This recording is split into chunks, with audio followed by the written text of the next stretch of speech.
जय जय श्री राधे। यूं तो ब्रज में प्रतिदिन कोई ना कोई त्योहार अथवा मनोरथ मनाया ही जाता रहता है, किंतु देवशयनी एकादशी का महत्व बिल्कुल ही पृथक है।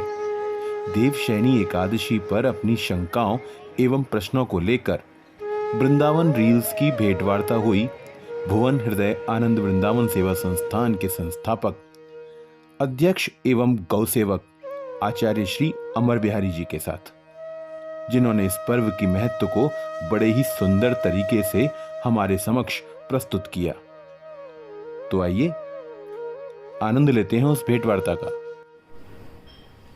जय श्री राधे, जय वृंदावन।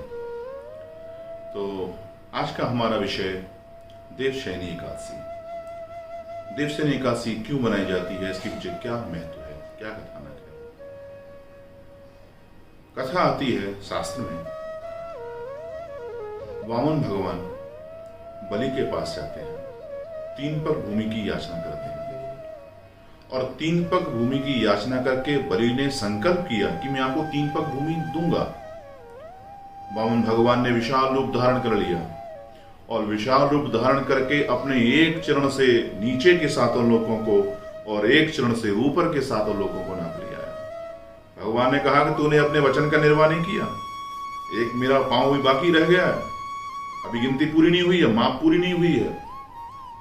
तब बलि ने कहा, भगवान आपने अभी मेरा धन लिया है, लेकिन धनी तो अभी बाकी है, क्योंकि कहा गया है कि धनी जो होता है वो धन से 10 गुना बड़ा होता है, तो अभी जो बड़ा है वो तो रह गया है, इसलिए क्या करें। बोले, पदम तृतीय कुरु शीर्षणी में निजम, आप अपना तृतीय चरण मेरे सर पर स्थापित कर दीजिए। आहा, वामन भगवान निहाल हो गए, वाह बेटा वाह। वामन भगवान ने तुरंत अपना तृतीय चरण स्थापित किया और कहा, बेटा तेरी इच्छा इंद्र बनने की थी, बनेगा, लेकिन इस मनमंत्र में नहीं, अगले मनमंत्र बनेगा। इस अभी तू सुतल लोक में चला जा, वहां का राज संभाल, तू क्या चाहता है और उसके अलावा बता मुझे। तब कहा, भगवान आप जिस रूप को लेकर के यहाँ पे आए हैं, उसी रूप के साथ हमारे सुतल लोक में भी आपका निवास हो जाए तो आनंद हो जाए। भगवान बोले, बहुत बढ़िया बेटा, मैं तेरे साथ रहूंगा। वामन भगवान उसी रूप से बलि के यहाँ पहुंच गए, लेकिन अब क्या हुआ, अब बैकुंठ धाम में भगवान जब लौट करके नहीं आए, दिनों निकल गए, महीनों निकल गए। लक्ष्मी जी सोच रही कहाँ गए मेरे प्रभु। तब नारद जी ने आके बताया कि नौकरी लग गई है, बलि के यहाँ है। तब लक्ष्मी जी ने वेश बदला और वेश बदल करके गई हैं बलि के पास में, राखी बांधी है और राखी बांध करके उपहार में वामन भगवान की याचना करी। और तब वो समझ गए हैं बलि की ये तो लक्ष्मी है और लक्ष्मी के साथ नारायण का विवाह निश्चित है, इसलिए उनको साथ भेजा है। तो वामन भगवान को विदा किया लक्ष्मी जी के साथ में, लेकिन बलि के नेत्रों में जल है। वामन भगवान ने कहा, बेटा रोता क्यों है।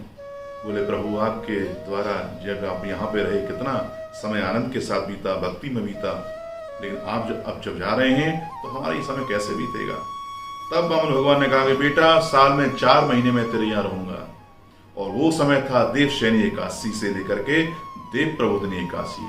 तो ये 4 महीने भगवान सुतल लोक में निवास करते हैं और इसी को भगवान की योग निद्रा या शयन करना कहा जाता है। और यही देवशयनी एकादशी का कथानक, इसका महत्व है। ये देवशयनी एकादशी, सबसे पहले हमको एकादशी को समझना होगा।